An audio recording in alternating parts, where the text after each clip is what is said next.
Isn't the real estate market in Utah really struggling? No.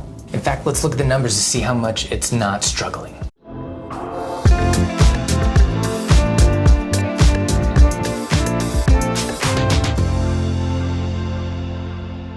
My name's Christopher McGee. I'm the owner of Halcyon Real Estate. I'm affiliated with the Keller Williams Marcus Center in Salt Lake City, Utah. Today is the 10th of July, 2023, and this is the real estate numbers where you would come every week to know exactly what is going on in the Utah real estate market from week to week. Every week I'm tracking data from the MLS and I bring it here to show you so that you can be as updated and knowledgeable on our market as a realtor who's really on his stuff. So as always, let's look at these 7 numbers. Let's compare them to the previous week, look where the trends are going, and don't forget, if you want a breakdown of what these 7 separate numbers mean individually and what it would look like if everything was stacked for a seller or everything was stacked in favor of a buyer, you can check out my real estate numbers explained video that's flagged at the top of your screen right now. Let's look at the numbers.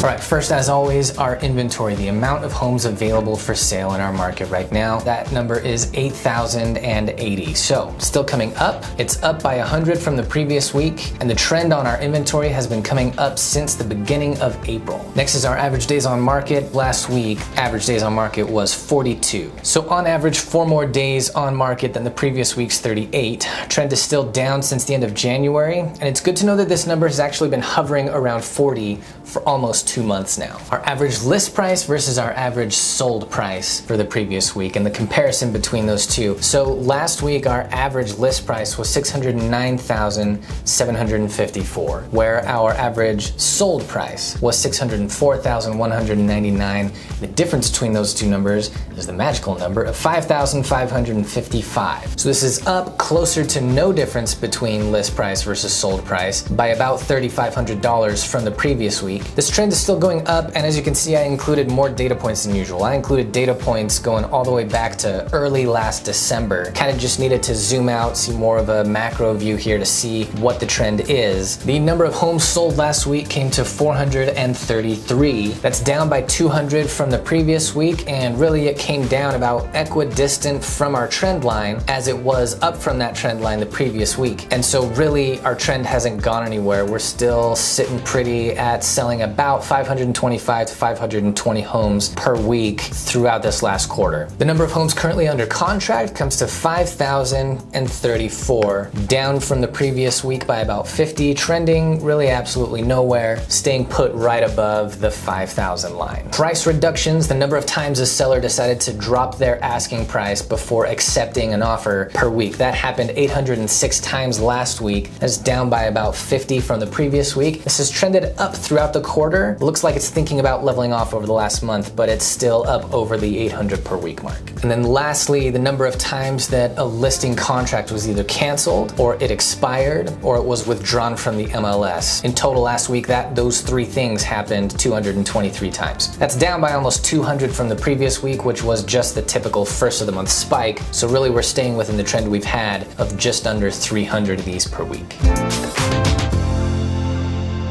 All right, my take this week. First of all, a quick salute to our inventory continuing to go up, finally breaking the 8,000 number. Now in truth, it's broken the number 8,000 a few times in the last several weeks. It's just kind of hovered around 8,000. Every time Monday comes around, it's been just under the 8,000 mark for the last few weeks. But here we are, Monday, it has broken the 8,000 number, 880. We love to see it. And then really just a brief repeat of what I've been saying for the last month. Buyers just understand that inventory going up and the number of price reductions happening each week going up does not equate to this being a buyer's market. We're still in seller's market territory. Don't get carried away thinking it's a buyer's market. If you want more depth on that particular take of mine, just watch last week's video on that summed up the trends of 2023's second quarter. And lastly, just this. People learn or they know that I'm in real estate. They often ask me with a look of clear concern or worry, yeah, isn't the market kind of bad right now? No, and here's how not bad it is. All through this last quarter, we've been selling an average of 525 homes every week. Every week. I mean, does 525 homes sold every week sound like a market where nothing's happening to you? Oh, but Christopher, it's probably been getting worse over time, right? Like, that's this quarter, but what did last quarter look like? I bet we were selling more and now we're selling less. Oh, it came up through last quarter.